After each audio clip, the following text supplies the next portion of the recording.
O te whasilatu a toa mtaria nei tō manga ane whono au whetu la whono. A malolo nsa e tatu maota.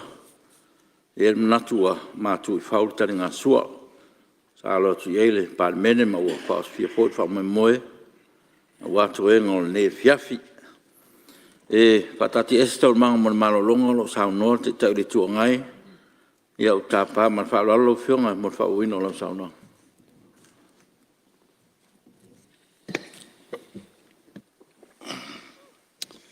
Ja. Malo ti lo fianga ma. Tanga luenga ele ta mustanga.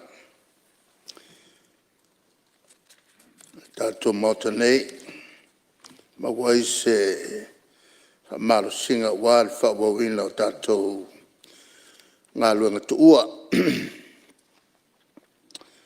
Lau whianga ele whangtalai tātou te malolo atu o lau tautalanga. Ele tau ale au e mai o whaururunga am tanga luenga tātou malo e so swane ngā luenga. Kaipeneta in ia whawhingo fie o na maua whamarangam ta upu. E la ngā atu el tātou mautanei. Ia, mai taua le awai. O le whaururunga fo ina te maramalama le lei. Le tautua maloe le tau antou mwhai. Awa mai Fonotaga nei. Lau whionga I le whangtalai. Au te manatu ua mai a te pui pa I o Samoa I ona tūlanga whalupe. I ulua I saunanga lea sona nei. Ma o manatu fo I o pa I a whalimalo. Pa ia whale kale siam, pa ia whale atunu. O le a au le toe o iai. A le awa ngai saaloa I mata upu taua mo le tātou whono le nei.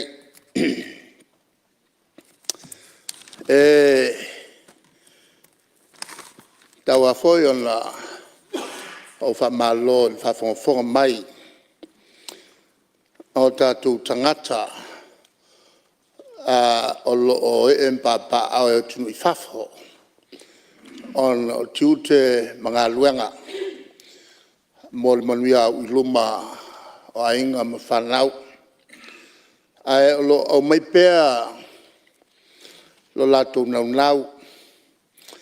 E taurumanga o Fonotaga nei.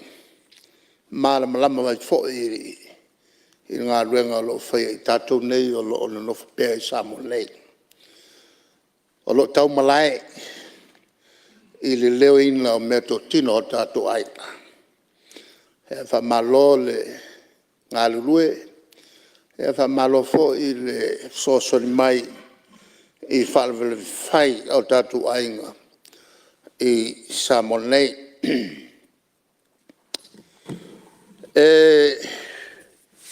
Tau foi ona watu se upu whamalo ele anniversary o la Sofia leo a vele. Ia ma tel tonu tau an whaaleo tonu al mautale nei. Le metamitanga ele ausia o nei tau sanga e tele. O le nei fo kolisi sa a o aile to tele o tai o Samoa.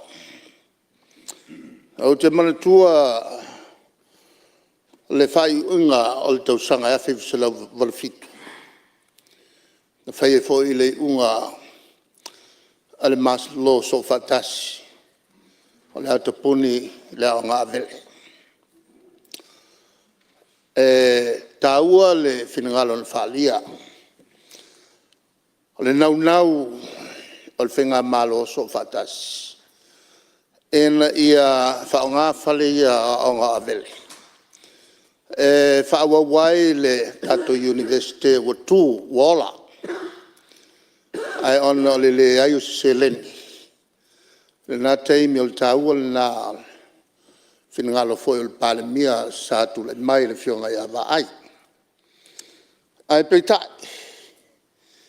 Ona o le vanga nei. O lona ingoa o le vanga e pui ai at tau. Tangata umo Samoa. Lalana na whai ai le whinaunga.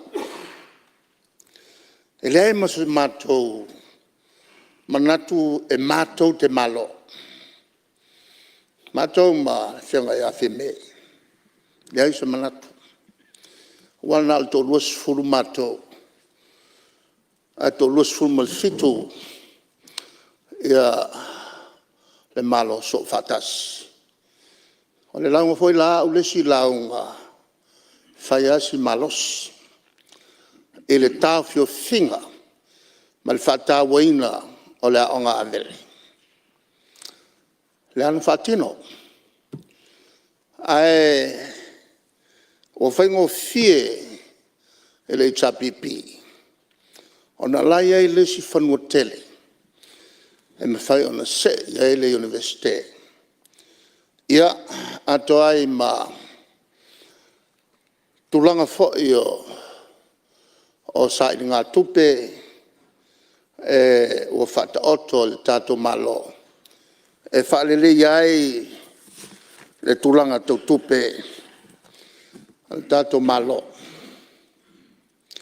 Mai le taimi na tulai mai ai le HRPP. I le awhi salau walulua saulu e taimi.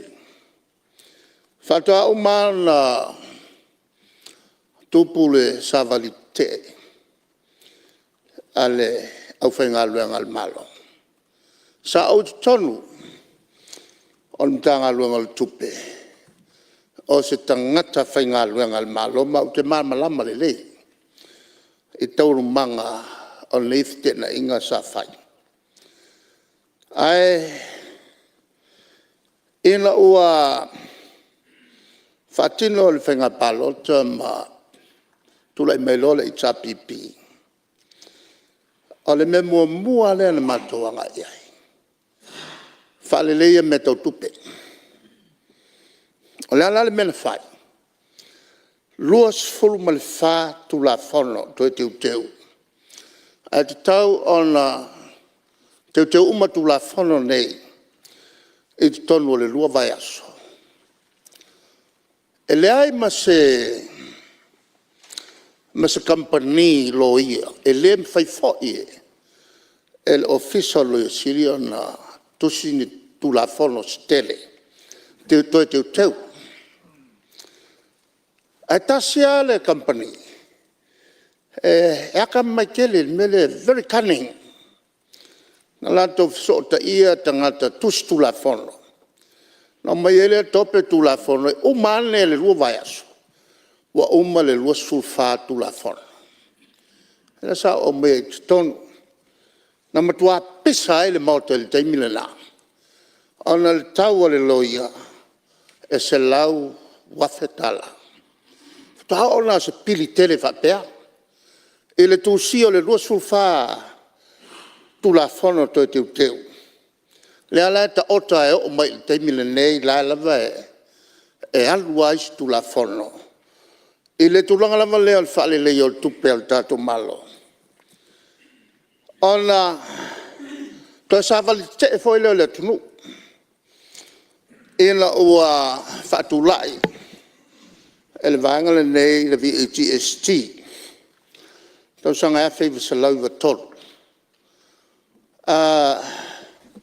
Iwa wha, iwa lima, o whaia ia savali tele. I le mea leo le VGST. Na pasia ina ia whalele ai tupe. Tua i ai le tātou malo. Ai meiso la ti nae o le tātou atunu. Ono toi, whai fo ele o le sila asanga tele. O le whatuino le Teams. Le fo la wa ai tātou malo, te mil nei. Ai sa matua te ena. Whai te oina tonu al mautana nei, whai te oina i whafo. Alal mele o tali mai.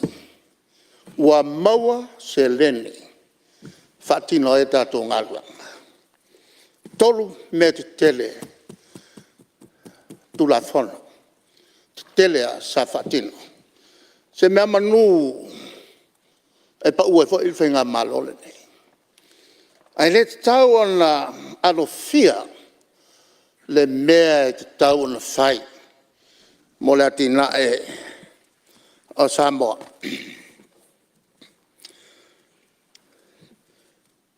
Dau whenga le Fonotaga.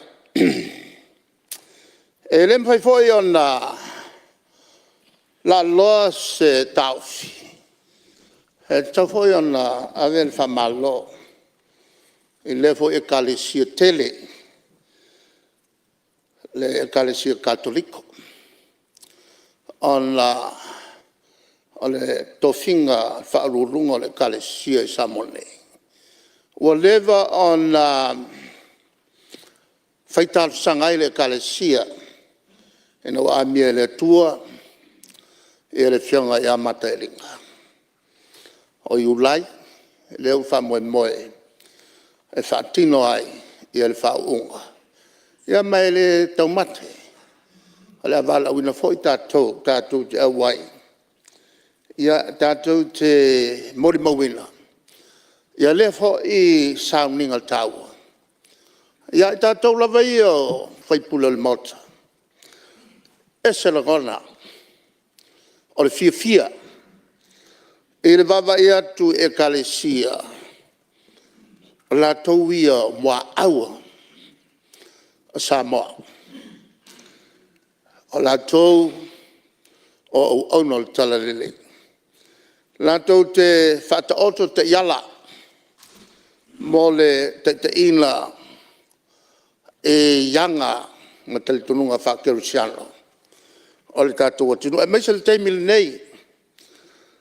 I le lo lofi mai o anga ese whatupu mala. A fia e tātou whanau. Mai atunu i whafo. Ia, lau whiongai e le Fonotaga. Ia, ala wanga i lo e le talatupu. Te atu nai uptomoa. O te whamalo e lau whionga i le minsta tupe. E whapefo i le tanga ruanga tupe. E tu sai ma le ngalunga tele. Sa ta pena i le whengofia le mea. O le tātou paketi le wei nei. Ua piliona tala. Ma le 2 miliona. Piliona ma le 2 miliona tala. Ona vai lea. I vaenga te tele tolu. O lea vai. I leo se vaenga fau. Ale vai nga tuai ia tangi ai pu lenga le leo me te tupe.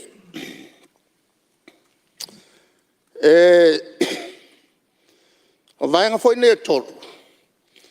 Whatatia mai al to sanga e a whai salau fit wha. Ana to e teu lea e la whai salau i wano ki tau mai teimine budget format. Aisea, e le taimi o New Zealand. E nā le lua e a pai ngā tupe sa whatoto mai. Sa wha upu o le maintenance expenditure, ma le capital expenditure. Nā leo ingo i mea. Nā le pauale mea na Whawai paketi mai la whaivu salau no lua si tau mai la whaivu salau fitu wha. O mea e lua, mulimuli a e wha New Zealand. E nā o tutongi au tangata. Ma ka vale a fi whio iai, ma typewriters. Whainga luanga. E leisure development. Lalala na lailo. Ona teu I la whaivu salau fitu wha. Toi teu a tili la whaivu salau I vono. Ina ia ave le whataua I le atina. Peo le tila fia. O whale aia ngā whausia sia mangi le kako mai kako ai. Le ai ma se aki ngai. Ngā whaia New Zealand ngai kai miumi. Le fulana le sa te le ina tota mai tai o le tunu nei. O tupe na maua ave New Zealand, ave New Zealand, ave New Zealand. Ai le sa te nai. Le foi la sa tangia budget format o tau sangala. Mai a le whaivu salau no lua si tau mai le whaivu salau fitu wha. Ona tau tau ai lole I le whaivu salau I vono. O taim leila, o vaenga nei te tele tolu. Leo ua whatulanga ai le tala tupi. Le muri tui ai fōi tātou paketi o le tausanga fau. Tupe alu I ai tālafu. Ma te tongi mua ale mele nā. Wha mua. Nā le winga le mea. Le wha upu tupe alu whatula whana. O le ta ui ai le mamalu o Samoa I on tūlanga whalupe. Ta ui I le a. Le ai tūlanga tofi. Mamalu o le tunu nei. Mai tā lafu e maka ngā le malo. Te a whaia e le tutongia. La, le wha mua o aku pe maua. Ia mua tutongi tatou noa tupe. Ma vaai le lei, olo iai tutongi. Tai o Samoa. Lea le mea tutoe. Ona au mailola e whaawa wai e tatou ngā luenga masani. Le whalupe o current expenditure. O le ale mea te toe. Te aiai lava se tupe o te toe. Ia, ana whangai o ilole I la tenai. Ma whainga tau tupe paulea le leilea o whainga malo. Le la tātou te muri ai. Tau mo whaia I a tāu whiofi. Tupe alu tau le tau singa. Ina ia ma whai o na whaate toe ni nai seleni. A wā ia le atinai. Ao ina whaupu na ngana. Peritania lea tau te whalongo pe iai. The accountants and economists. There must be a proper balance between consumption expenditure and development expenditure. E mwhaiong ukaua ku ngei. E maloia ku laka mai Samoa. Ngā consumption expenditure. Leai se me kasi o alu development. Lalal mele iai. E leia masaki ngai. Ale melalna. So se malo tule mai. I le tulanga al whaatinonga pulenga le leitau tupe. Va ai ia lava ia se tupe mo le tato watina. Aisha, langa laki ngai langa. A grow wild economy. Grow wild economy. Mawai ngā luenga tato tangata. Mau ngā luenga tātou tangata. Ma tāo fia i o tātou tangata i nei Samoa. E tau tua le tunula nei. Ma leo esa tuai i whafo. Lala nā tāua tele. Ngā luenga te tele tau lati nai. Fausia i ngā luenga mo tātou whanau. I so se lima tau sanga e tātou te o i whainga palot. E kako koe o i lesi whainga palot. Wako o kere ka mai kia maka kua kau sanga kasi o le lima, whanau. E tāua te le statistics, ai sea, ia sao. Langa o i, e whata oto ai fuafuanga mamao. Mo whale aonga, mo whale mai. Me ia tātou tala noai, social development. Whasino education and health. A tātou tala noai, social development. Me te tele ia tātou tala noai. Ole education and health. Me lana tātou tele ai. Le melingi ole palengi. Tātou ngā luenga. Le laua ta oto ia whenga whawai. An tātou te tiro lea, alala tu langal kako pake kire we. Ile matau ile tātou paket. Ile piliona, ma le 2 miliona. Na ole varu se lau, ma le 5 miliona. A tātou lava tupe. Varu se lau, ma le 5 miliona. E mai e tātou lava tupe. Alvanga tele. E mai fafo. Na alvanga mo mola. E meta o i tā lafo. O le me whai o na kawa i tātou sele. A tātou lava sele.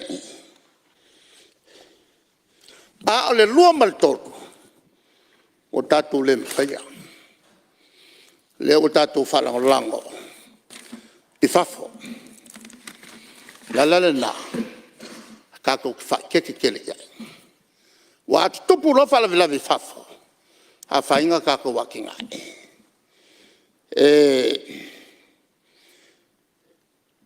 La na. Le a watuai a mātou motu ngā awha. O le tūle nei, so se malo. Lau whalongo le tai nei. Launga lava enga le launga whaloko leanga. Le ai. O launga. E tutu watu ina. Whawal tato malo. A wa whale tonu. Whale kong umaka kou. E leo ni launga la whaloto leanga le watu. A whautuanga whatupu manatu. Whautuanga whatupu manatu. E pule au tau. Pule au tau. Pe tau te whaia, pe tau te amana ia, pelea. Ai o whaifo il mātou tiute. E le sila whanga le tua. O lea mātou te vatu. Le tua lalo. E le mor nisi lava i tū. A wā a topu ni pe whea. E mangalo mātou. Ai ke el minskapo ke e pali. Ma le rau whionga te le tuangai, se i tūlai mai whau ila vea le minstau so ta inga. Se tūlai mai rau whionga le minstau. Le ai, e isa ngangai. Ala ve la saunoanga mātango whie. Le whionga le teitai o le tuangai. E polo sui mo malu, tu malo le pā. Ane di te wase iba mau e se ma le tūlanga le ai. O lo mātai tūa le ne vai tau. O le tūlanga pa ua ho i e tātou wa onga. Le sa sau no manino le tāhu o le tūlanga wa onga. Ia, me se foi le suingo whenga whawai e. E me se le tūlanga tau se leni. O le tau watu ale ngangai. Le sile vaenga tele wa se e hei le tupe o le biliona. A wha nganga mo le atina e lau tele. O se e toi whai e tātou whale a onga. Ma tau ma whai ei le a onga. Mai se atua i lu i tua i se mātou fui tu malo. Ai ama le alofa le tūlanga pangātia wa i whale a onga. Pea o ne sau no le whiunga te tai li tuangai. Tā penanga i tere sai ai. Ai te onga fui nei suinga o ia onga. Le lai te watu ade fifa ma fia malama le show sui. Ia, le manino na iai suinga. Ma le tūlanga o iei ni vai tau. I suinga sa tula ia onga mlangang whalolo lau whiunga. Ia, tula mai lau whiunga te tere tuangai, pao tau. Ela o whaamawena le whaalvelave ale minsta. Ale a o wo o mai ai. Steamy. Ai, ala whawo pēr la o tautalanga. La whiunga i le whongtalai.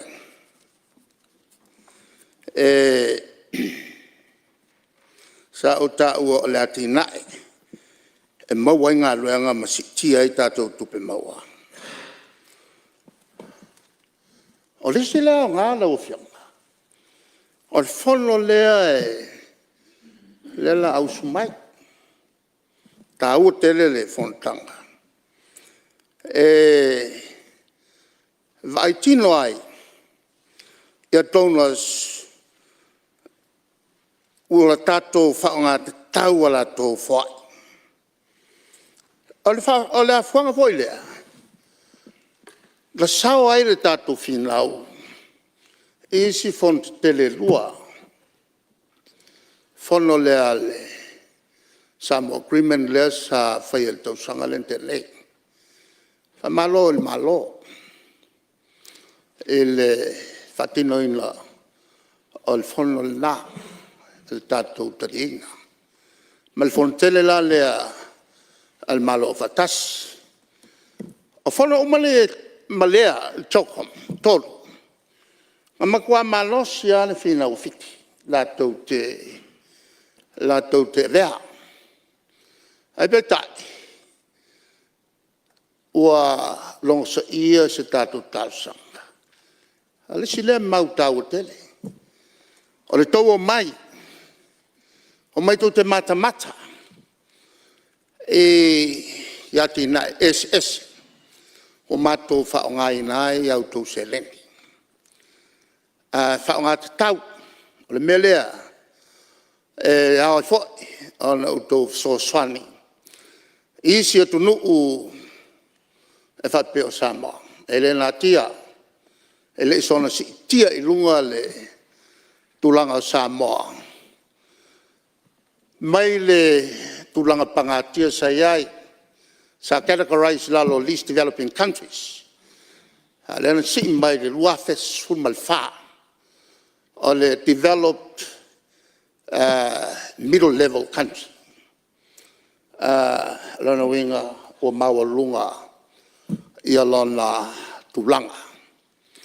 E le faulane mea e tātou teanga iai. O le tātou taumwhai. E whatosina mai e apso sani mai thafo. Apso sani fo ia. E le whapea e saupea. Le ai la fo ila tu te matau. Po whaonga te tau. Ia so sani nei. Lau whionga i le whongwhtalai. Sa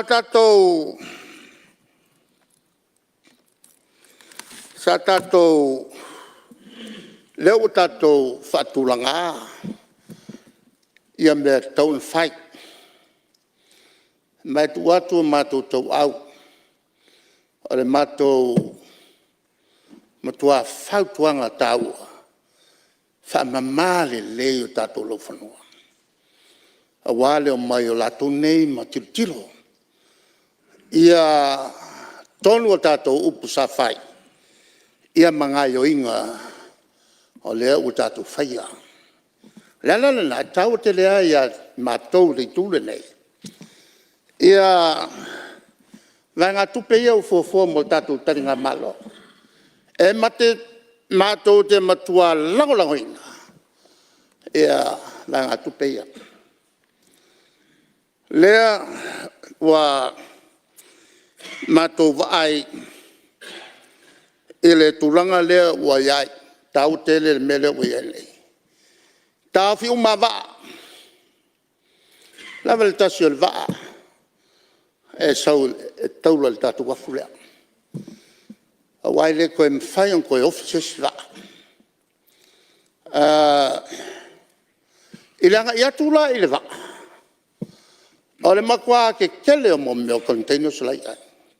Koe kikia e le sawa kui vai containers. O le whautuanga. A vea se uma containers la. Lau e se uma vai se me ave awa au mai tangata nei ai oso se matangi. E angala foku lole pe me foi kupu momboa. Ka askama makangi ala foku mai foi lalo. Ia containers, empty containers. Ele fica ka ua ka ko ngofo fa shock ka ngau mai. I mo meu containers. Ono tato fatamala. El melale, ora fatuanga el minsta. Sa ili se mela uma ye mela kai.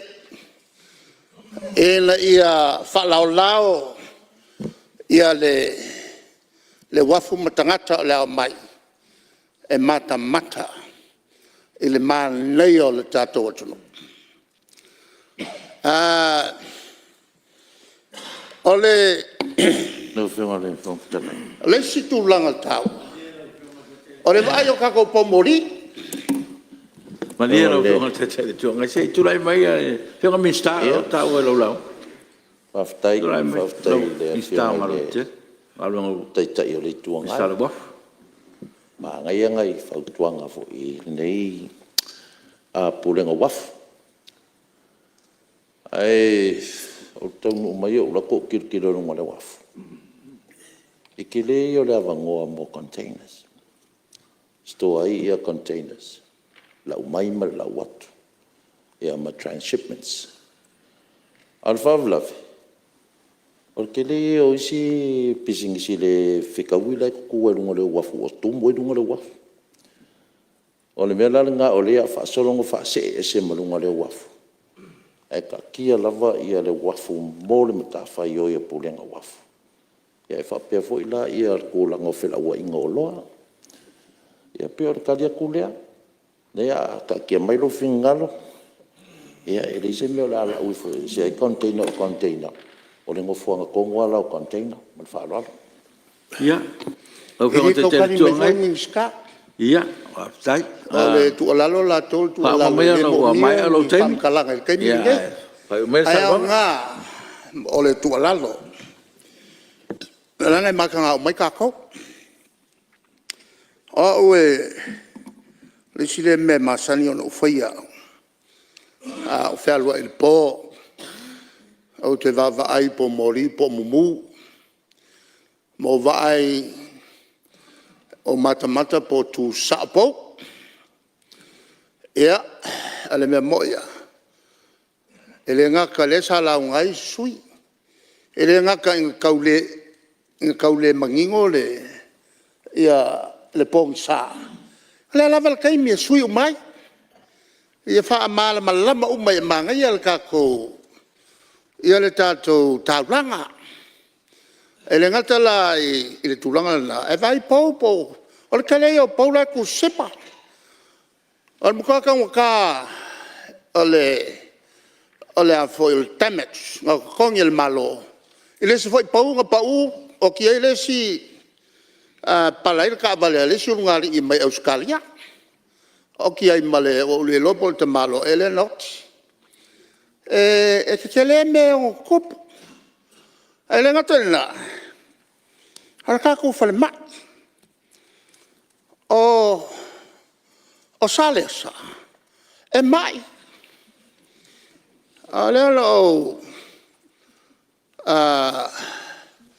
tilo nei taiao la keeping you sila ai fa popo ia langa fenga malanga ia vai venga o mai Samoa al ko inga la E au ke ba ya. O lai mo kwa fa ku anga fo mai. E ke ya wa ku bus fa vla. Lo ngwe le kai me ka ngu mai ai. Manga o lo fialu le falma. E la sunga le ngo fo mai le minska. Va ai ka ko falma. O le va inga mua a King Charles malako uma. O fafo. Fa pe fe mai fafo. O le maka ngai o le pa ngai ku fafo. Sa fa ku le lopo fa ku en fa fia le pule. E kon ka sei ese mela la solo. So solo le mo le fo senga. Il va anche le pa. La le ku fa sapa le keiti kai. Ya le si me pe a ko se lo ya kai le ai ma se pa. Ngo fa pe. Ole mo le CEO ya ka mai. E loa ku kirkiro mo po fa pe fe mai kala luma. Wa ka selva el kala luma. I loi le ko nga CEO le. Ma ve se malalo li lau. E la ua ka kale fa sanga i luma. Wa ka kuri as o ka i vai kele. Ile mea e kongo iai. Ai fa lao le awal kele. Ma le kaula ve veo ambulance. Ile va kungo mai kongo ma le mai fafo. Ya le lao o kalango. Ai o le au ka ko loa. Kile ko fa yaku le mele kupu il falma. Ai le conflict of interest. E le mafai o nga sa o me fai falma. Le ngo fo mai le miska. A ke longa ngai le ka ko e aku ngai ko ke sil fia. Le ke le conflict of interest il pulu el falma. Ma le fo isa o mai el fa kyonga. Mal fa kwanga. E le fa maku i kua. O ngisi o langa al falma. Mo isi falma. A o le ke leo fa fika i le kupu. E langa a fa maku i kua. O leo kalango e fa maku i kua le falmai. O le li pule o le falma. Se le ka ke malama uma. Ya, fa mai me sa o fa penga. Lo se sila lo ko fo ia. Wa mai alo tevi. Ele kulanga nga. Ya. E kele me ia o ke fia kalango ia. Ai ka wia inga o fa pek. O le manga ia o le saunanga le tau nei le la fa umaku lau. Mana ia saunanga il tau nei. Ese le manga ia o le mele o lo kaluaku le kavale. Fa ngā loku pe ia a va ko feika ko wakinga. Yo o faingo fie menga onga o fakaka ko wala ngalwe. Ia makoso aku le kise yuka makamfoyo ese maika ko kangaka maikai mai tsunami. Ka ko proclame nga makal ko sanga ya fe salau iva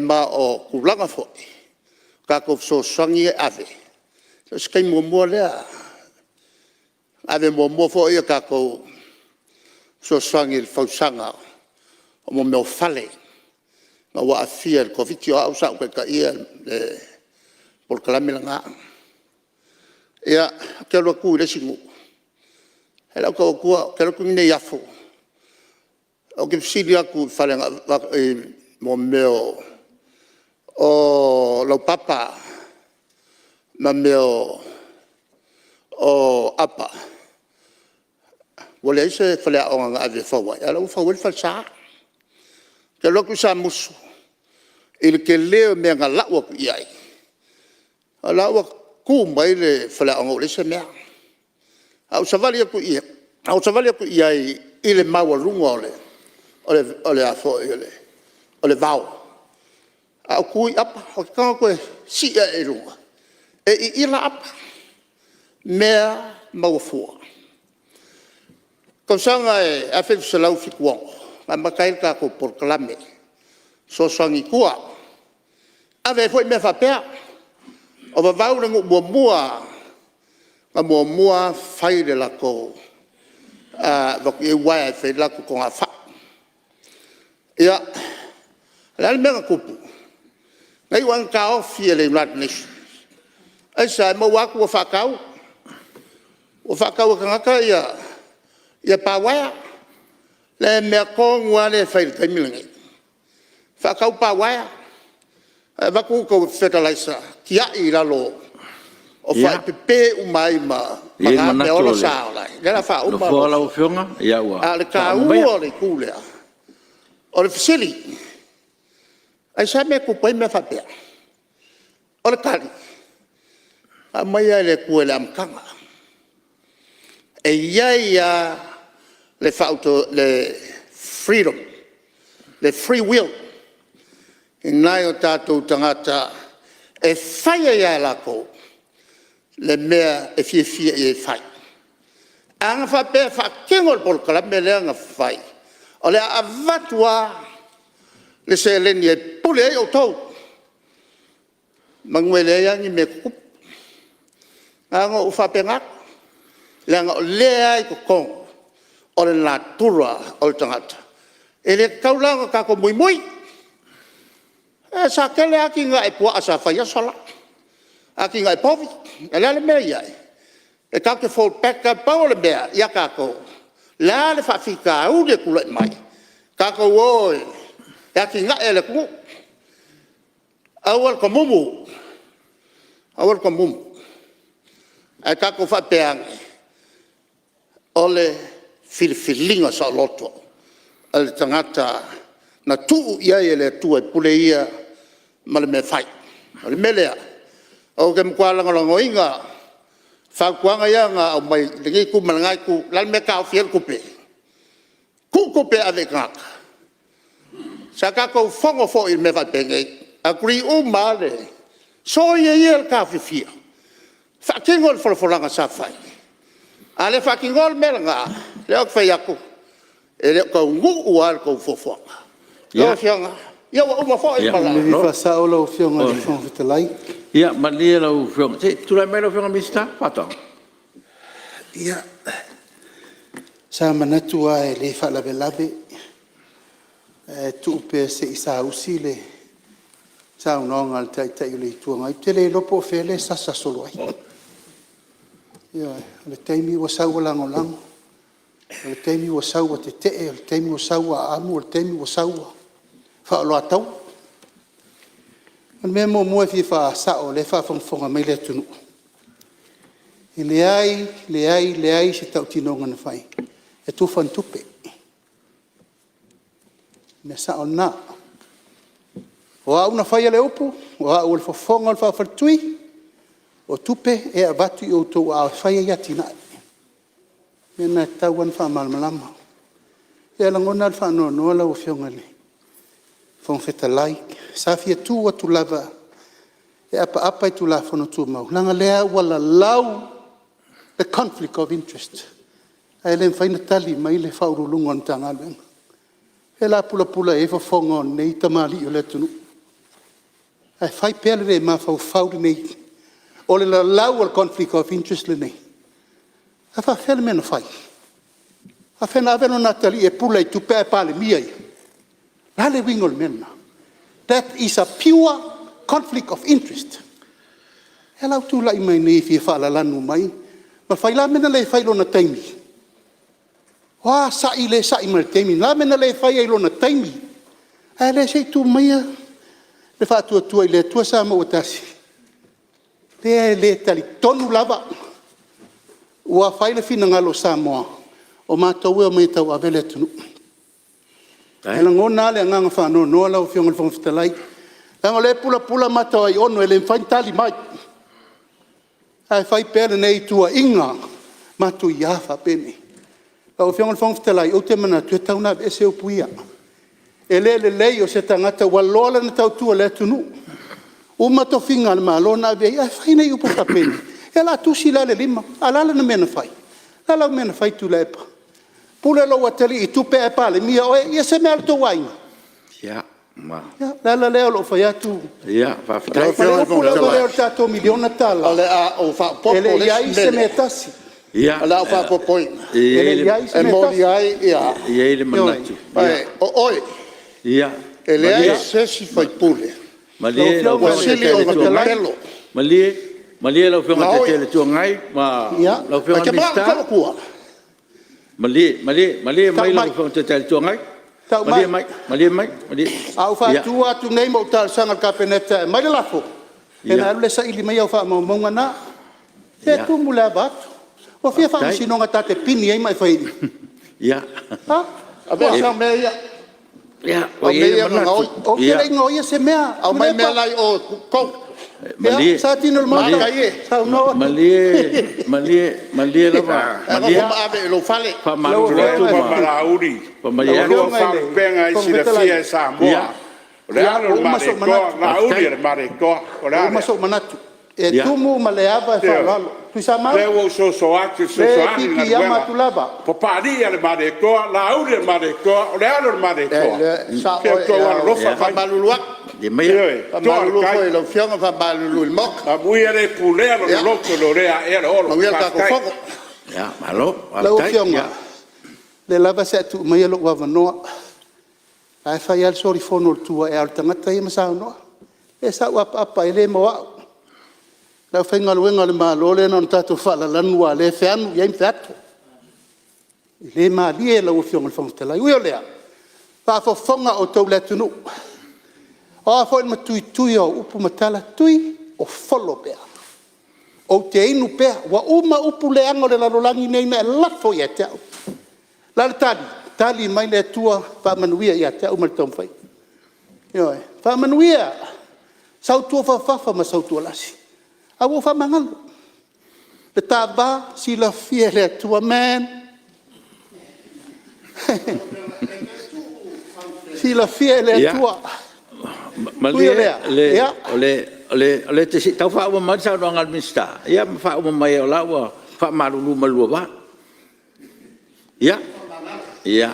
O ye manatu no fo la o fionga le. Ya. Mista. Ya. Aftai mo lo wa no. Aftai. Wai usa nang moli maula tunu. Aftai. Ala tava tu lepa o fa mangalo ya toi. Ya. Aftai. Ya o president tau. Ya lewa to mali fo ile vaenga. Ya fa malu fo pa yo mauta pa se fo fa fonga le tunu. Ya fo dinga lava o tai o le tunu fa pena. Ya fa aftai o lewa mau le nganga lot fa mangalo ai. Ya vi le tua.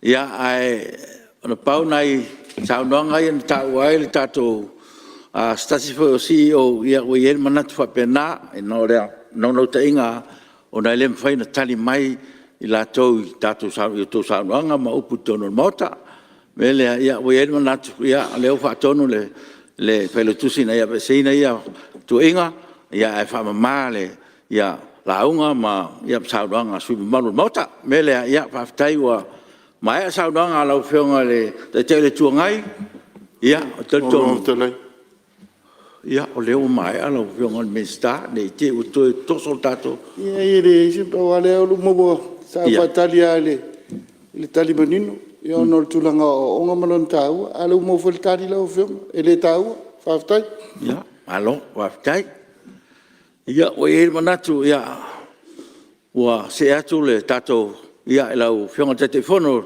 komito tupe ia o lo wa no ne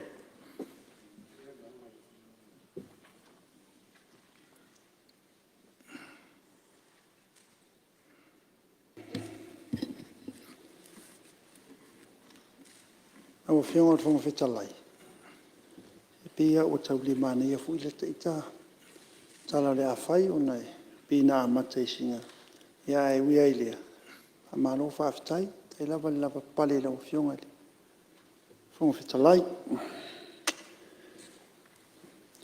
o fiona fo fetalai o le mota o le vaita po le vau mo ea na mo ia tanga loa lai O mafu ai na langona lo leo.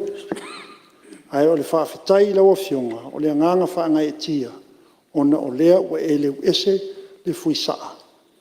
Ai tala mata soo le fui niu, a wā le alofa le mawai o le atua, whai vāvenga. Ua si tia ai, ufi ufi mātua tua o le pongi saa.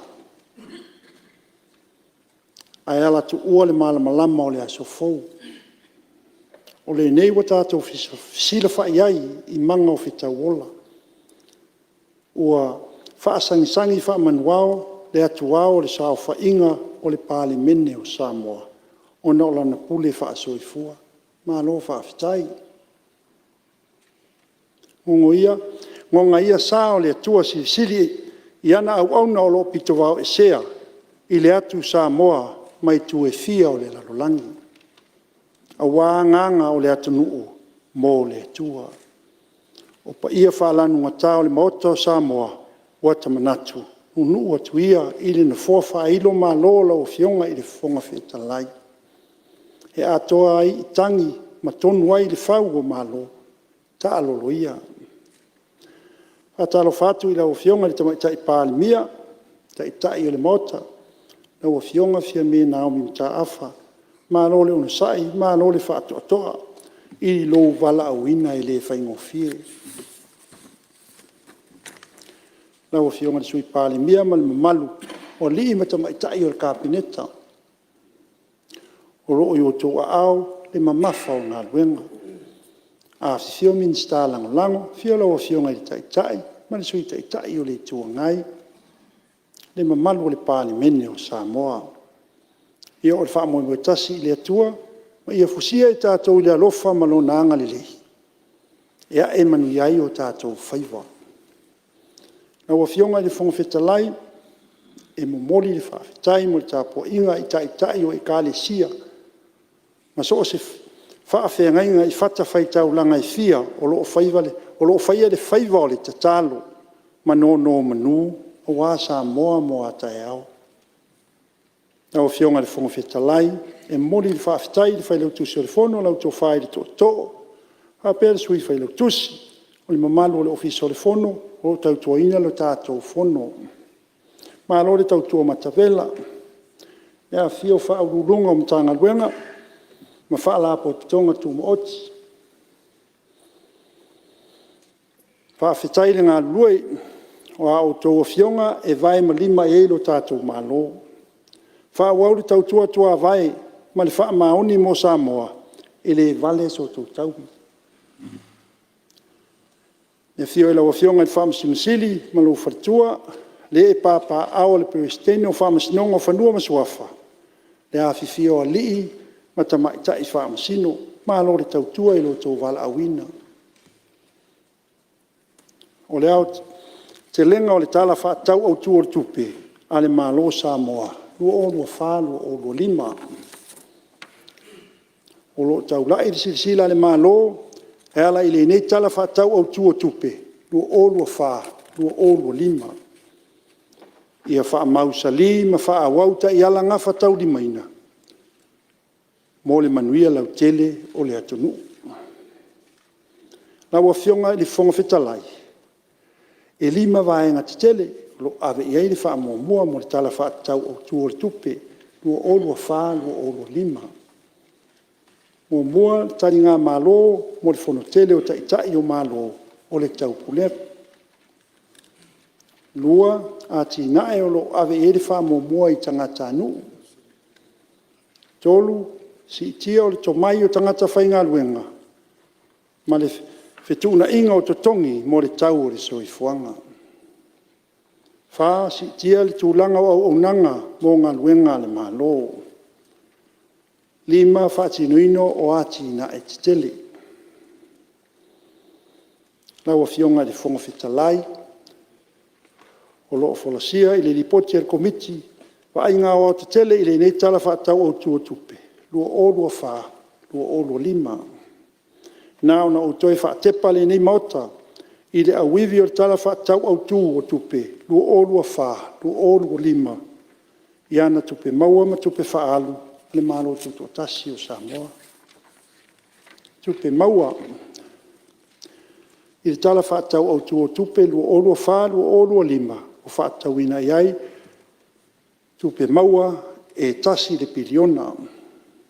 Ma e ono sfurtolu te si maleono miliona. Ua si tia ai pe a whaatusa i le iwa se lau tolu sfurma le iwa te si maletasi miliona. Sa whaatau ina i le lua olua tolu, lua olua wha.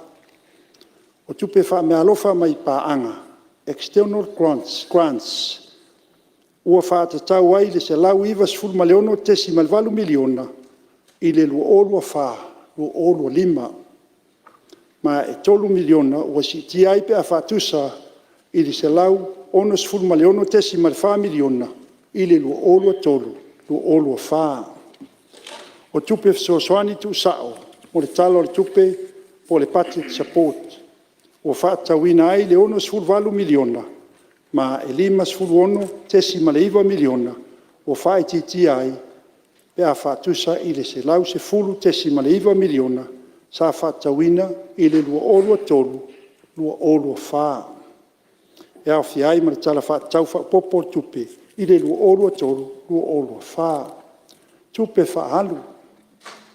Nau o fionga i le fonga whetalai. O le au te renga o tupe whaalu. Whaatauina i le lua olua wha, lua olua lima. E tasi te si male, tasi lima piliona. Ma e wha sfurvalu te si male tolu miliona. Ua si tia i tupe whaalu. Pe a whaatusa i le tasi te si male, tasi o piliona i le lua olua tolu, lua olua wha.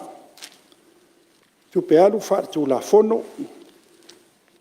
Se lau lima sfuru valu miliona. Se lau lima sfuru valu te si malua miliona. Tupe alu i porkalame e valu se lau male lua te si maleiva miliona. Tupe alu le fuafuaina e lua sfuru wha miliona. Tupe alu i ati inae e se lau fitu sfuru maletasi miliona. Ona mau ai lea o le iwa se lau valu sulma le lima te si male lua miliona. O tupe whaalu whaatauina. O le tala whaatau au tua tupe lua olua wha, lua olua lima. Nau a fionga i le fonga whetalai. I le tala whaatau au tua tupe lua olua wha, lua olua lima. E valu se lau male lua te si male iwa miliona. Ua whaatauina mo ngā luenga masani. Ua si tiai tupe whaalu i le wha sfutasi te si malvalu miliona. Pe a whaatusa i le tala whaatau au tua tupe i le lua olua tolu, lua olua wha. E au fiai ma tala whaatau whaopopo. I tupe alu le fuafuaina o whaatauina i le lua olua wha, lua olua lima. Le lua sfuru wha miliona. Ma o se sitanga e tasi te si male tolu miliona. Pe a whaatusa i le lua sfuru lua te si male fitu miliona. I le lua olua tolu, lua olua wha. E se lau fitu sultasi miliona tupe whaatauina mo ati na te tele ale malo.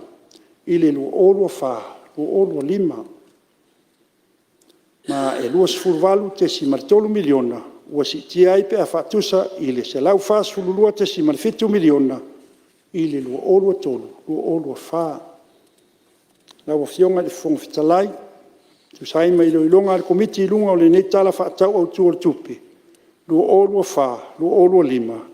Na mai tauina e le komiti le solonga le lei pea o le whaatinoina o ngā luenga. O whainga whaavai uma tau tupe. E pei on fofoina i le nei tau sanga wha le tupe. E le ngata i le mulimurita ia o whainga whaavai tau tupe. A le whaawawina o polo kete tele. A le malo lea na tau fia. Talu mai le afianga o COVID-19 fulmaleiva. Na o fionga le fonfitalai, lo atania fo i le nei tala whaatau au tua tupe, le mai tauina le lei e le matanga luenga. O tupe, whaatasi ai mana paanga, o vaenga tūma oti o tupe, tā penanga mai a ea. O le malo e tali atuai ini tūlanga maa le ale o le tamau ainga, ai mai sei o le sauni atu tā penanga mo le tali ngā malo, o le fono ata itai o le tau pulenga. Ia o ki topa o le tausanga nei lua olua wha. Au fionga le fonga whetalai, a mai tauina le komiti ta pena ina le lei tala whaatau au tupe e momoli atuai le whaafitai ni tanga luenga umo le malo ma whaala po pitonga tuma oti i le lei ma le mai ona ta pena ina o le tala o le tupe whaamalo le ngā lulue puno wai ma whaamahoni wa o tau lava o le lumanai o Samoa tau te whaawa wina ngā luenga le lei o lo tamu whai atuai lo tātou malo. Nā wa fionga le whonga whetalai o le tua lalo se itanga iane ma sila tutoa i si foe fo ia ma tau fia i whaafitauli o le ave se seo whaamatalanga ma le tele o whaafitauli e tu mai tūla i mai. Sila la wa fionga o le mafu angale nao le taua Israelu ma amoni ma o aia i le whaoloa taua e amoni o Suria ma au whaatasi ai e tau ma Israelu o te talitonu a au le tua mai tātou i le aia se e whaasanga tau mai i o le unga nata wa i e le tau taua nana man malo ia Israelu na wa fionga le whonga whetalai mo le atu le whaafitai le matanga luenga tupe i la wa fionga le tamaitai pule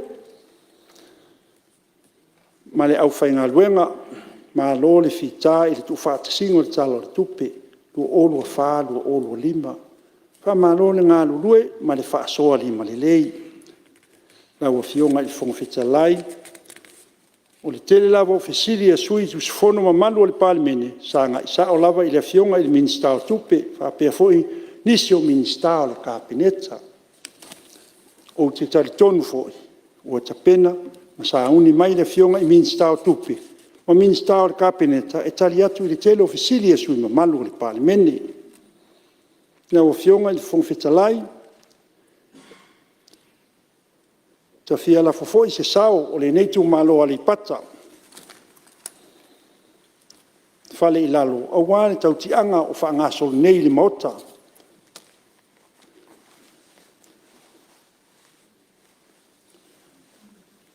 Hei a watatu i ti avea,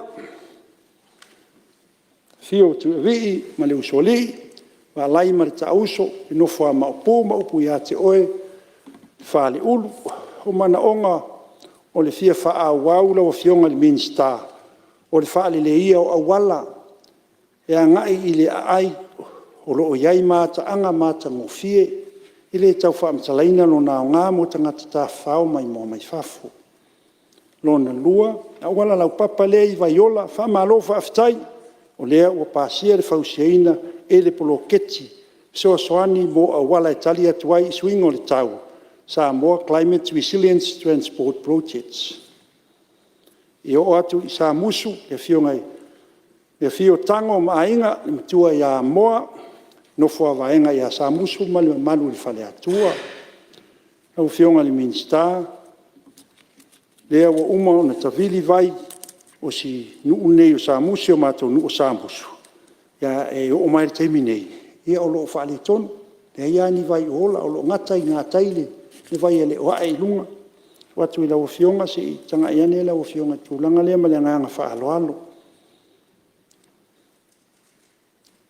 ia watu ia maile male ana papa le fiol tua ia tawili ili fio tama pa malo tusom ta afa mal malu le o luma talo watu male nga fa alo lava o le poloketia o le miliona lo tapena i awala nga lue fio anga lea o maile talu lava na whaavai mai i re ia se latu a wala ngā lue na whaatino.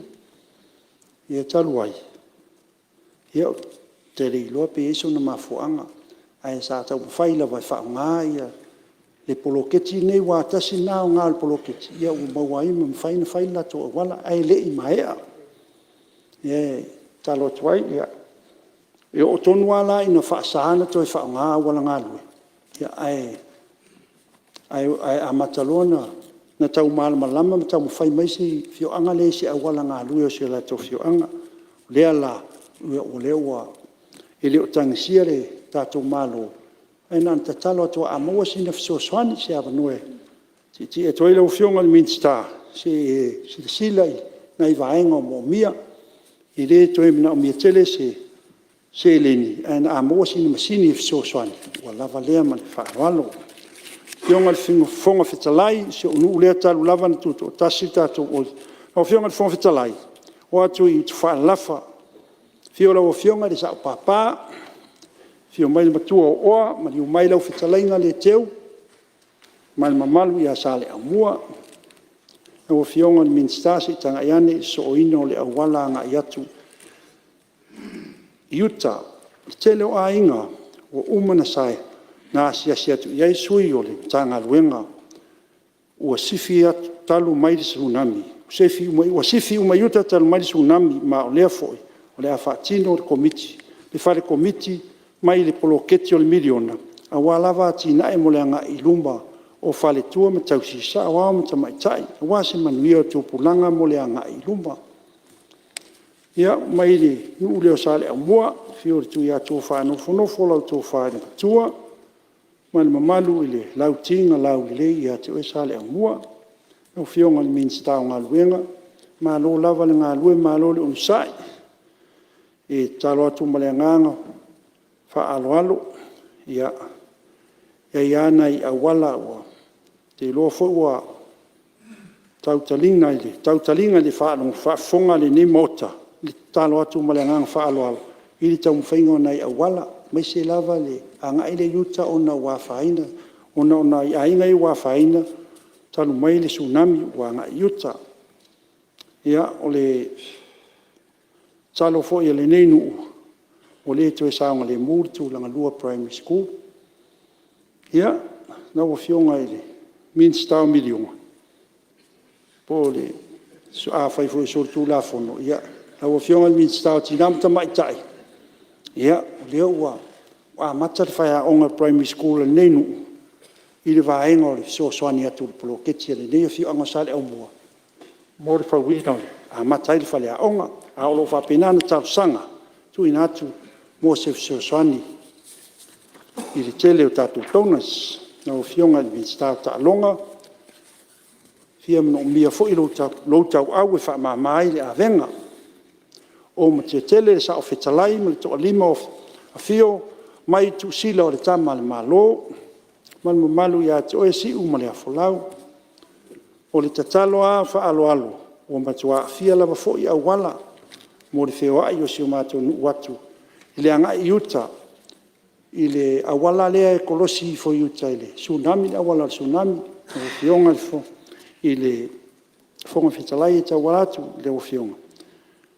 Whaamul mole ia se I na umia le fiso swani na I awala ia ina ia tau fia mwhasawa ia tātou tupe o na wafainga I le leanga o le tau le sui ingo le tau.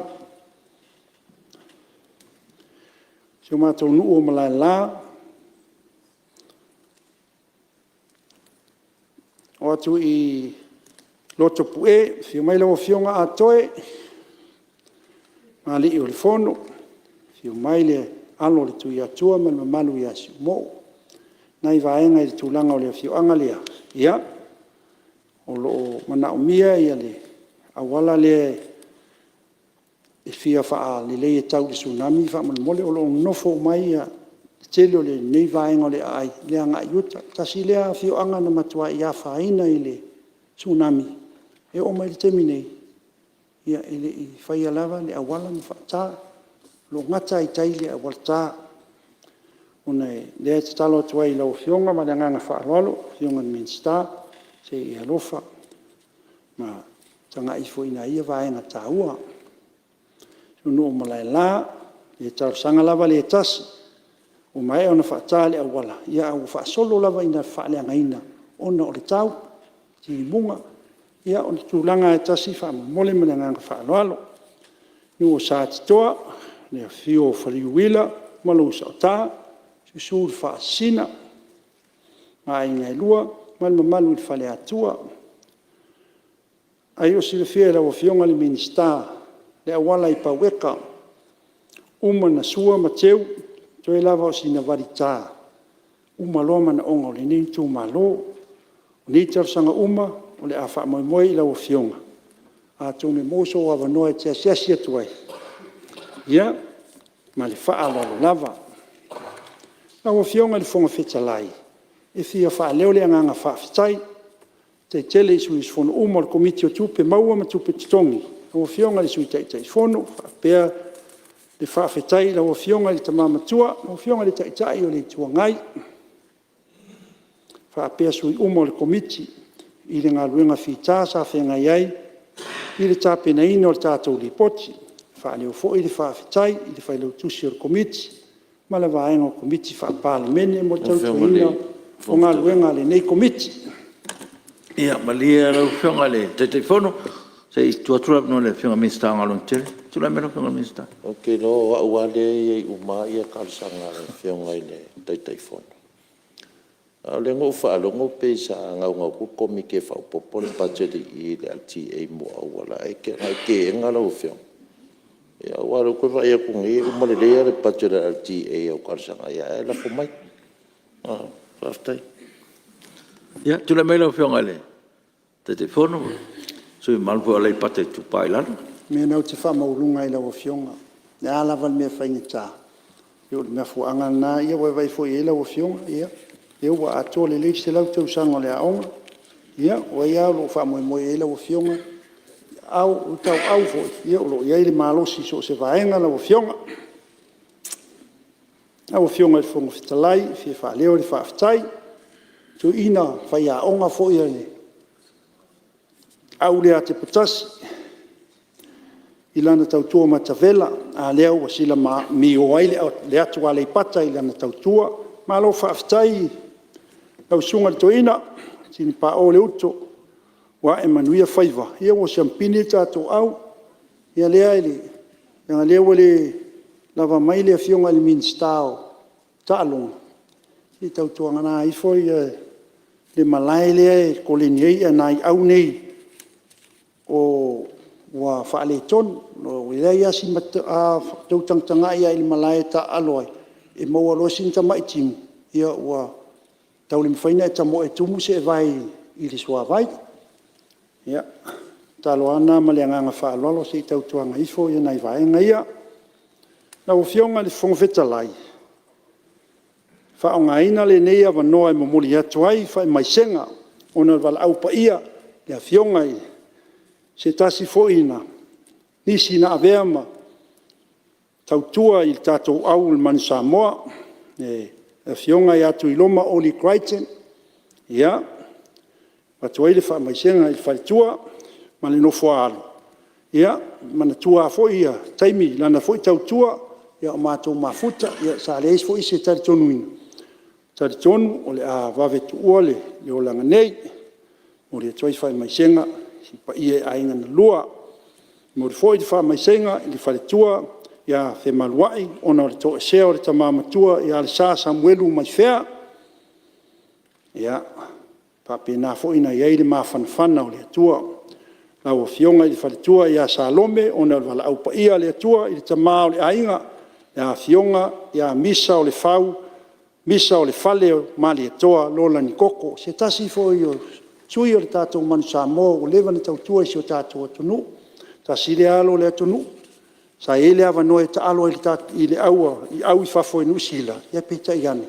I atu ua le awa noa na mo nisi i nusila, ai sau ta alo le tātou au, ia leo whai langi, ia i pēr le file mō le tua i lau. Lau fionga, misa, o lau fionga Salome ma le nofo alo, ia, fia wha leo fo i le, wha mai senga i le wala upa ia le atua, i le tōwha i a whiri maua, misa sovine, ia, i le la fionga i le tausi a siuta, ona o le wala upa ia le atua, ai, ia, ma tamama tua, la o fionga le whongwhetalaito e tasilawa, le tamama tua lea, ia, malo tau afatalpa, o le whailaunga wha maoni, le ka le sia mea tisi, ia, mo li foi li wha mai senga i a inga na lua, ma le nofo a alo. Whaftai lau fionga. Lau fionga le whongwhetalai. Ia sanga whamanuia le atua i lau fionga, ia maua lo malosi, maua le tōwha, ma ia whātumu le atua le utu, a wā whaiva matiute o wala winai lo soifua. Lau fionga le tamaitai Palemene, ia sanga whaafualoa le atua lo soifua, ma maua lo malosi, ma lo tele, a wāre taitaina o le sā folau o Samoa. o tō fionga i minsta lango. Ia whamanuia tele le atua i tiute mga luenga o whenga iai. Ia whailo mai langi, ni manu, mo le fionga i taitai o le tua ngai ma le sui taitai. Sui ma manu umo le tātou Palemene. Ia whamanuia fo i le atua i lau fionga i whailo tusi, ma le ofisa o le fono, whaitu la fono, ma le mamalu o le tō ofisa. Ia tele fo i ni manu, e sa saa mai lo tātou atua, mo pule sili o matanga luenga mwhaulunga o matanga luenga tū maoti. Ma so se ofisa o le malo, wari tau tō ino o tātou malo, ma le atunu. Whamanuia le atua ia Samoa lo whafonga tapua i mai, e mai sisi o tū malo a le ipata whale i lalo. Whawhetai mo tapua inga matala sanga molia, o lo maua i pele lo to tele lo tō sui, i ngā luenga ua te tofiai. So i fua ma ia manuia. Ua whamalo sao noi no whionga te te whono komiti o tupe maua. Ia malo a sao noa whaftai fwoi mo le whamalo maina. Ia o le tātou talawa tau au tu tupe. Ia i lo tau ngā luenga whita. A lo whaftai lau whionga te te whono. Ia pia fwoi le sui te te whono manu malo lo tau komiti. E le titi lo tau ngā luenga. Malo a ngā lulue. Whaftai fwoi mo tāpenanga uma, ia wā tātou li poti o tātou tala au tū o tupe, me rea ia mālo whaftai, whamanuia le tua, i lau whionga te te whono mo lau tū komiti, ia wā whenga i fwoi mane ngā luenga hita, man whaingta, mālo lawa ngā lulue. Ia o le ua mae a sāu sau nol pa i o tātou mauta. Ia e fwoi manatu, ia o le ua tātou o mai tātou whasolonga, o tātou ngā luenga, Italia, o tātou malo, ia mele, ia, la whotpe lau whionga tamatai Palemene, ia mos whasolonga, ia, ma le whatau ina fo o tātou Italia, o tātou malo, ia, ma le ngang whalolo, lau whionga Palemene. Whaftai lau whionga le whongfitalai, mo le atu fo i le whamalo, i le mauta i saunoanga ua i lumamea. Pape foi i le whai unga o le tātou vaenga mua o le tātou whelawhula whainga i saunoanga le taitai whono o le komiti tupe al Palemene. O le tali whai tau o le malo, le o whionga le whungfitalai, ia o le amata mai le tūlanga masani i le tū le la, mai tawina i le o whio mai a le minsta o tālonga. Ia o le ase mai le minsta o siutio manga.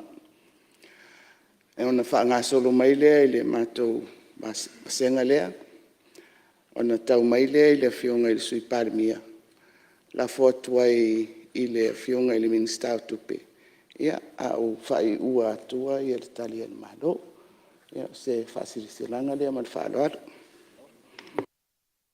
Ia, malo, whaftai lau whionga le tamatai Palemene.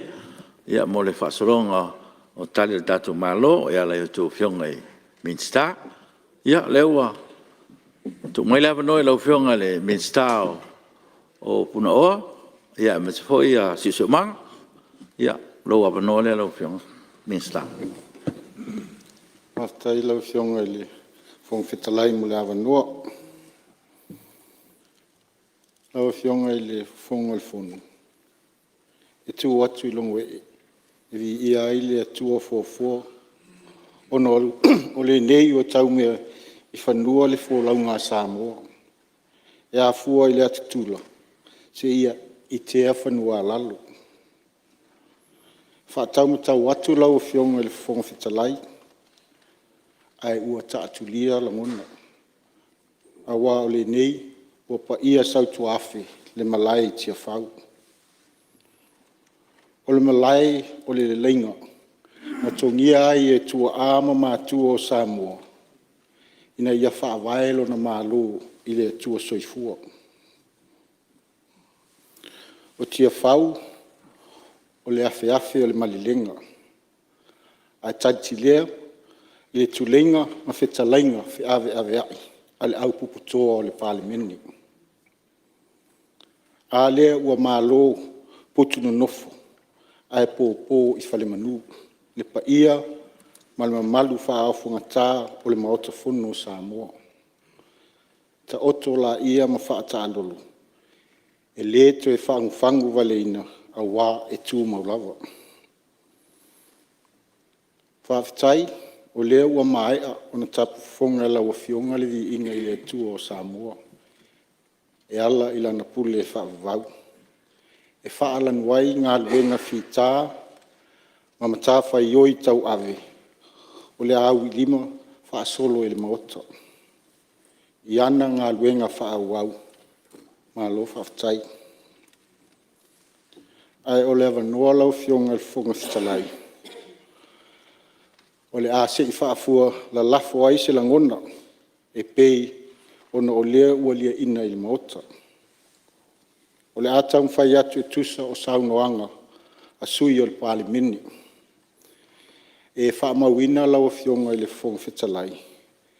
E lua se furu lima sui o le Palemene sa awhia vaenga ese o matanga luenga o lo I lalo o lau wa vaenga.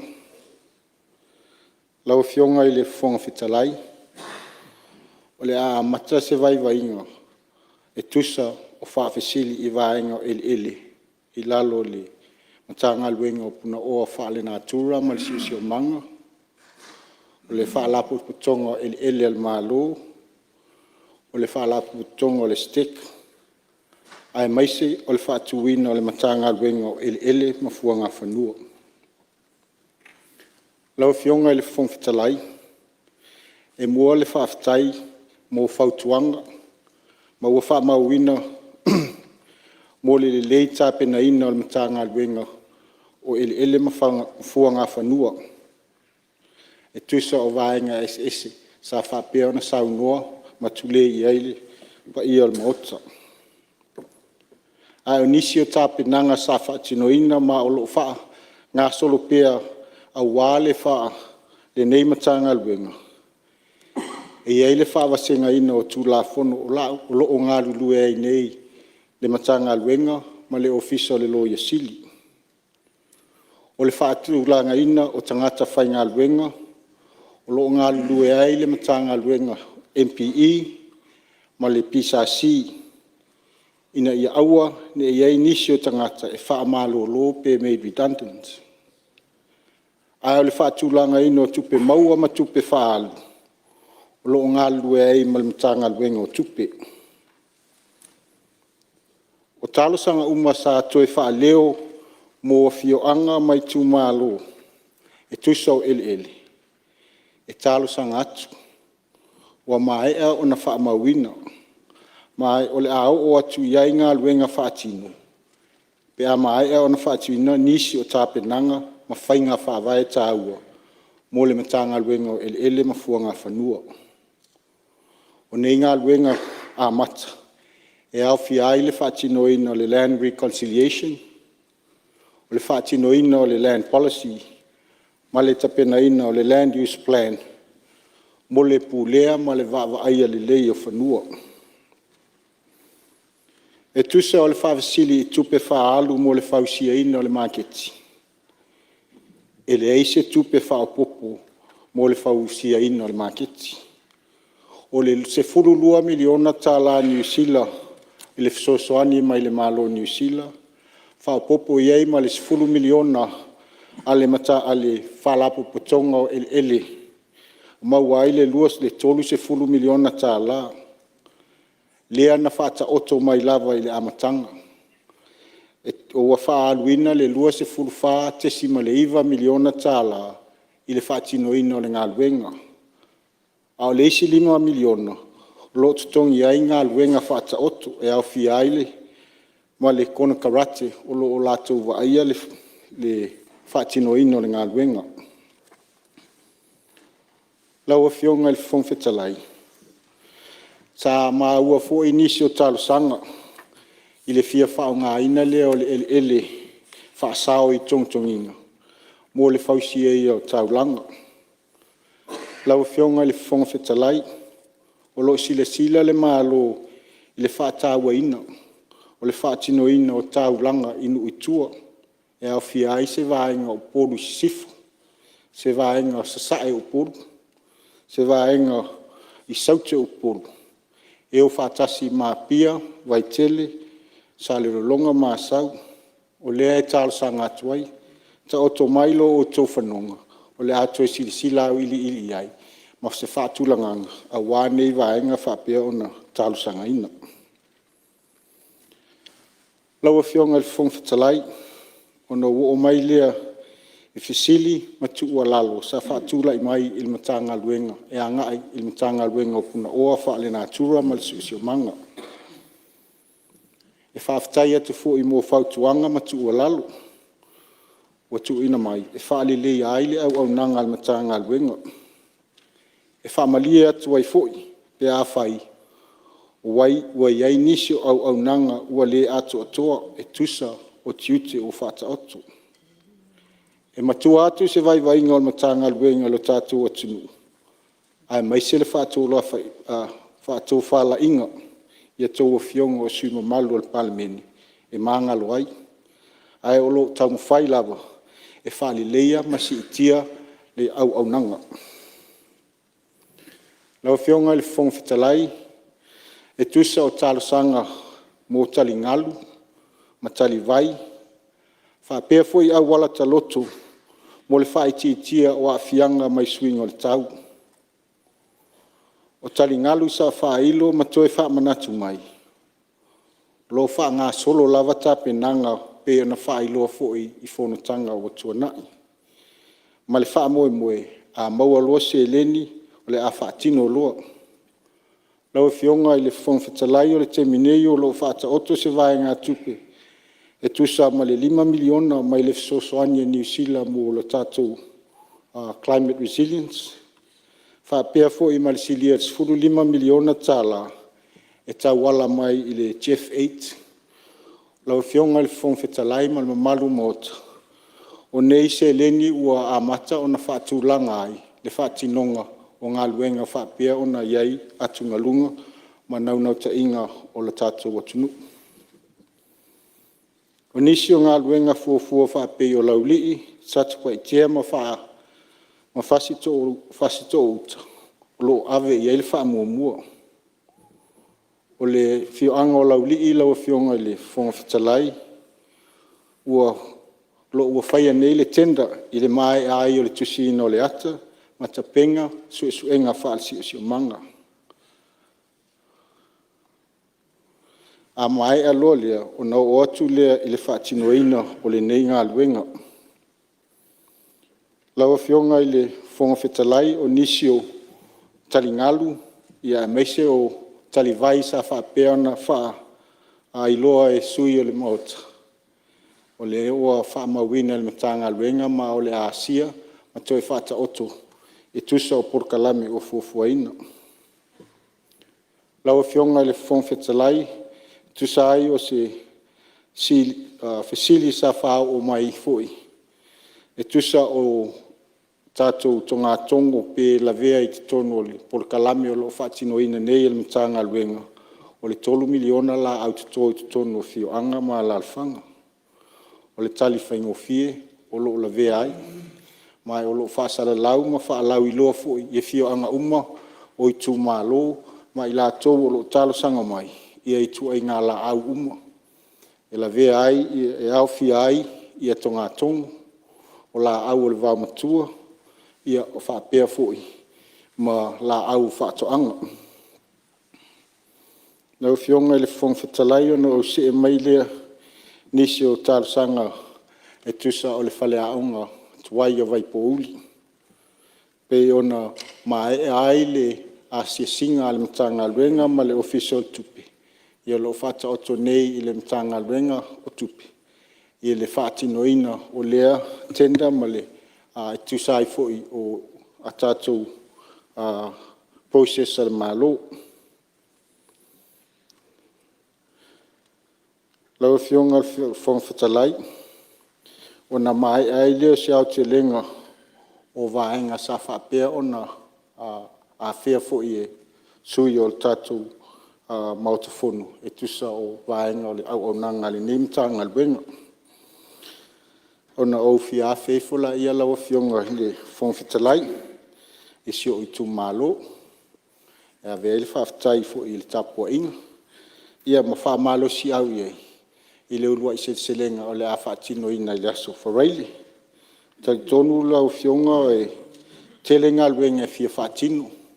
Ia o nisi o vaenga o lo whapeo na mwhai o na whaatino si nei tu malo talu le amata mai o la tātou ati nae. Fo ia soani i fono whawai. Wasilia ma le tolu se lau lima se furu ia a inga taitasi. O mwhai o na maua soani i whali le ia ati nae tutonu lato a inga.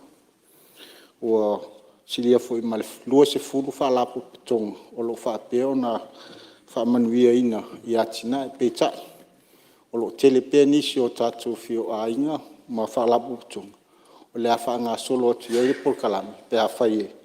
Maua mai isi a tātou vaenga o le tātou miliona. O na wha uma atuaile se tala lawa fionga le whomwhitalai. Whaftai ai. Lai pe se avanoa whamone mori. Ia, maria lau whionga i Minster, pe. Ia, se tau sa e langa, lau. Ia. Ma le ngang wharoalo lawa o lea. Ia. O le whaafsili Tau atu noala. le whionga le Minster, wa le uwa atu leu whamai a maila na. Le pata i tu pailo. Sau noanga. I le o si mea fwoi le leo. O tātou le i tua le tātou whai le ofisa le. Nei komiti. E tu malo. E pero tu langa le o silfia fwoi e la o ai whamasingonga. A le sa tali lava le tūlanga fo ile le survey lava e le MNRE whamautu ia tūlanga ia wa pio mea ngā lainga whinga ua inga ia o ngā lai whai mai o le o lako a pio kūlanga le ngā lainga la koe fwis whasili kei migo sola pe maka o le ase kei mi e formalize umai le kako process ia masaingilo le lisi pe o nkalia ele poa le sfulu eka whamamore ma le ngā whaloara. Toi, me lau whionga Minster. Whaftai e tusa lava le vaenga lo whailo a le patai lunga ia mawaisingan. O le teimi nei ua umana watu le io e ngā le a land board e whaatino ai. O lo whaatali le tau oe se veifadua.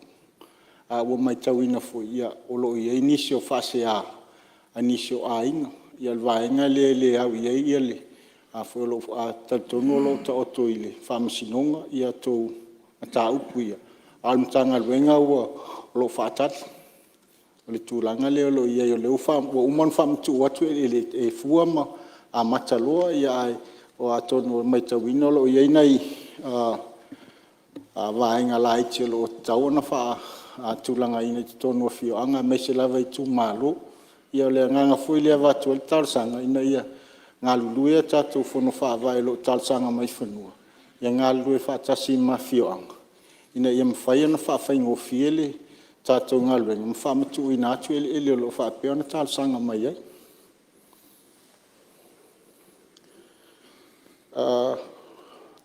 Lau fionga le whongwhitalai ona o toe whaamai atuai lea se whamtalanga. E watuai le whaaftai i Pulesili o mta ngā luenga. Ia mei se foi o i la tau o lo ngā lulua i te tono mta ngā luenga. Mwhalapo putongo i lalo la uwawa ainga. Whaaftai ei la tau tua lalo. Ia le sosoani mei foi vai vainga o le au auna. E mwhai ana whaatino ai tuti. Ia mei se o le tali atu i mana ongo le tātou atunu. Whaaftai foi malawa no. Whaatasi le tua i tusai malau. Whenga e lau a whionga le whongwhitalai mau tuti. Whamanuia le whionga tamai tai Palemene ma le kapeneta. Tai tai le tua ngai ma le lea fo i tu o le malo. Ia, so i fua mei manuia. Ua, pa malo sau noa e lau whionga le Minster o puna oa ma.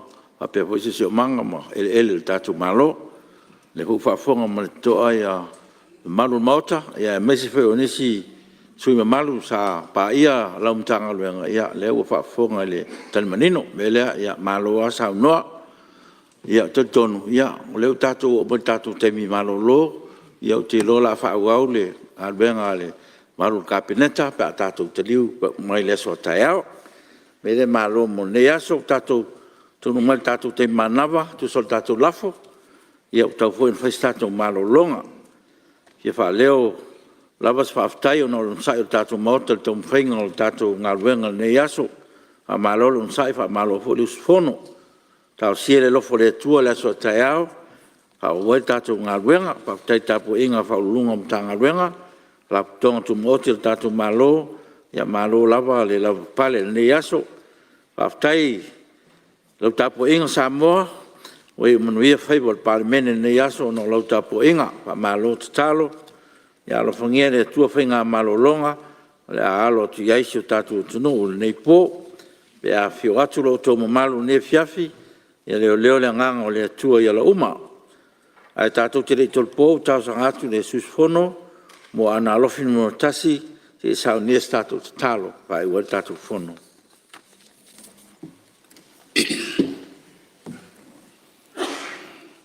Tātou te talo. Ne tuaelo mātou te mā. Mātou te whawhitai alo o lofa whasoa mo i mātou. Mai ari tai au se iau mai le nei taimi o le awhiawhi. O tu mau pēa alo o lofa i au tai tai manau Palemene le nesu. Mātou te tari tonu. Sa e lotolotoi i Fonotaga lau Palemene. Ma e musu ina i mātou e loua nganga pa ia. Wai manuia whanousu an loua tunu. Whaawitai tele le tua, whaawitai i loua lofa. Ne tuai e anga sala lau Palemene. E se lau whanau i lau sila whanga pa ia. Whamole mole, whamangalo utai tai ma lau Palemene le nei po. O lea mātou tā ape i le nei a fiafi. Ia marutia i mātou i au awalofa. Ia i lunga i au taitai ma lau Palemene o Samoa atoa. Le manuia oe le tuar tamā. Le alo male angang pa ia. Le mafutanga fai pēa. Ma Yesu Keriso lo mātou wari i. Amene. Amene. Alo, whawhitai. O te whasilatu a tolpo nei tolmanga whono awhai tu la whono, te au lere tu la iwa tolsfulu i le aso a tai au.